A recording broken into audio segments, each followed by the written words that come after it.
Bonjour et bienvenue dans cette nouvelle vidéo du blog Slow World. C'est Louis. Aujourd'hui, je vais répondre à une question. C'est Marion qui m'a posé une question sur le blog, puisque comme vous le savez, je vous propose de me poser des questions dans les commentaires, que ce soit sur la chaîne YouTube ou sur le blog slow-world.com. Marion m'a laissé un message et une question surtout que je vais vous lire. Alors, est-ce que tu aurais quelques références de philosophes et de livres qui se rapprochent de la philosophie slow ?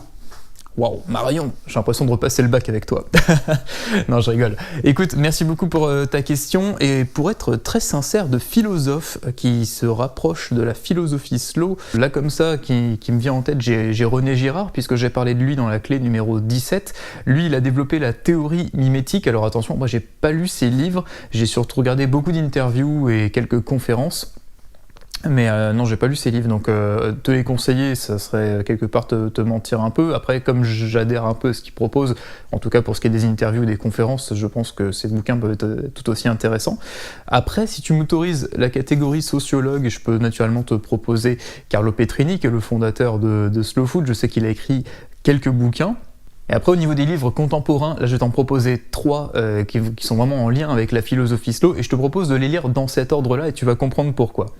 Tout d'abord, je te propose Trop vite de Jean-Louis Servan-Schreiber. C'est l'une des bases pour comprendre vraiment le mouvement slow, parce que dans ce livre-là, il va vraiment mettre en avant et en évidence tous les mots, alors je parle des mots MAUX, de la société qui sont liés en fait à la vitesse. Et là, on comprend vraiment l'intérêt et pourquoi il faut ralentir et en quoi le slow mouvement peut être une solution, et pourquoi il faut arrêter toujours d'avoir cette vision court-termiste pour notre société et même pour nous-mêmes d'ailleurs. Ensuite, une fois que tu as lu ce livre-là, deuxième bouquin à lire absolument, bon ça c'est le best-seller dans le slow movement, l'éloge de la lenteur de Carl Honoré. En fait, dans ce livre-là, il présente une fois de plus les problèmes, mais vraiment de manière très profonde. Et l'avantage aussi par rapport au livre précédent, c'est qu'il apporte surtout beaucoup de solutions, et toutes les solutions bien sûr qu'il met en avant sont en lien avec la philosophie slow. Et ce qui est surtout très intéressant dans ce bouquin-là, c'est le développement du concept de tempo giusto. J'en parle énormément tout au long de mes articles ou de mes présentations sur le blog Slow World,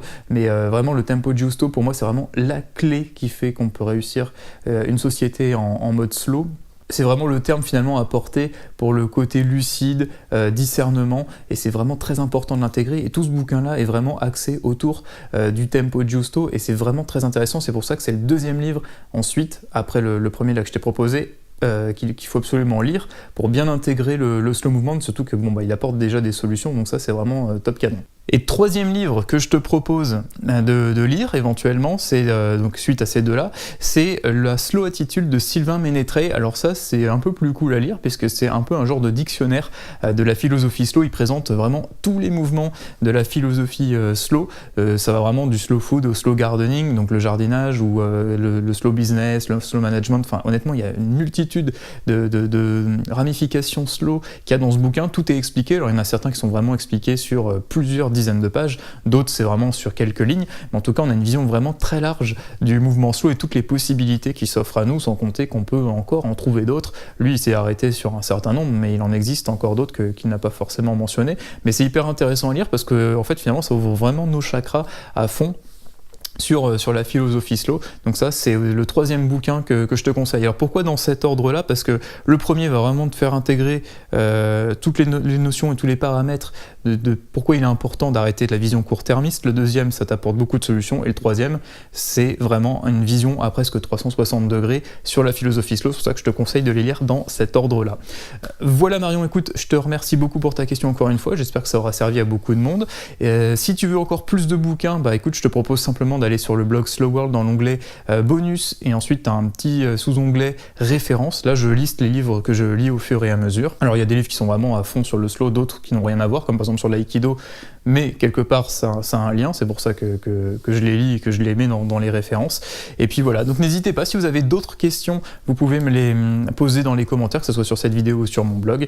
Et puis juste avant de vous quitter, autre livre que vous pouvez lire, c'est celui que je vous propose gratuitement de télécharger sur mon blog slow-world.com. C'est le guide pour ralentir, la méthode slow pour retrouver plus de 14 jours de vie dans une année. Donc c'est gratuit, vous n'avez qu'à vous inscrire à la newsletter, et puis je vous envoie ça en même temps par mail tout de suite après votre inscription. Merci à vous, et puis je vous dis à bientôt pour une prochaine vidéo. A plus tout le monde, ciao.